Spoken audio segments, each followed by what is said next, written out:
The Nez Perce Tribe by Nora Martin. The Nez Perce tribe were once the largest tribe in all of the Columbia River Plateau back in 1805, covering land from Oregon, Washington, Idaho, and Montana.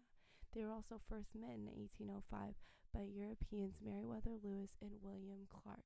William Clark wrote in his journal that they were particularly impressed by the Nez Perce people, and even chose to leave their horses with them as they continued on their journey by boat. Chief Joseph was a famous chief from the Nez Perce people and was alive from 1840 to 1904 and was chief from 1871 to 1904. He fought for the land of the Nez Perce, even as the American government tried to reduce the size of their land during the gold rush to nearly a tenth of the size. Chief Joseph refused to have his land reduced for his people and made a case for it, even going to the White House, although General Oliver Otis Howard threatened to attack the Nez Perce and force them onto the reservation. And while Chief Joseph didn't want to fight, he refused to go to that small to lose their land that they had, and took a band of Nez Perce, about 700 and only 200 warriors, took on nearly 2,000 American soldiers.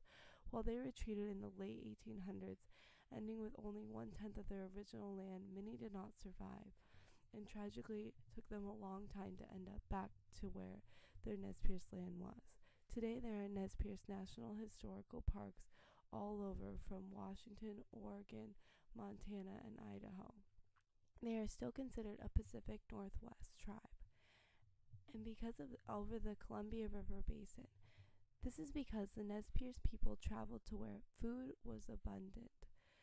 They traveled from the coast to the plains.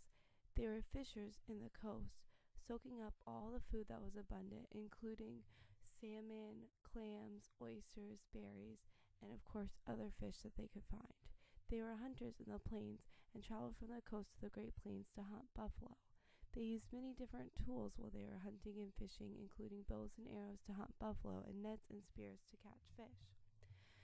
Mostly while they traveled by canoe through the waters from the plains to the coast, or the coast to the plains. They lived in long houses in the Pacific Northwest made of cedar, which was frequently found around. They made clothes by themselves out of what they could find where they lived.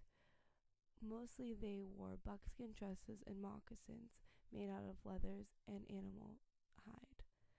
They believed in spirits and vision quests that they would go on to find themselves. Most Nez Perce people today speak English. Although there is a Nez Perce language, it is very different from English. Elders may still speak this Nez Perce language, but it is hard to learn, and some sounds don't even exist in English. Today, the Nez Perce language is endangered because kids are not brought up with it, even as they grow up in the tribe. Although Nez Perce kids are just like us, some of us might even be from the Nez Perce tribe. They may like to fish and hunt with their family, and they may have had more chores to do than some of us, but they like to play and have to go to school also. All of this is now part of Oregon history, and the Nez Perce are found in Oregon, Montana, Idaho, and Washington. And there are many museums that people can go to visit and learn more about the Nez Perce tribe.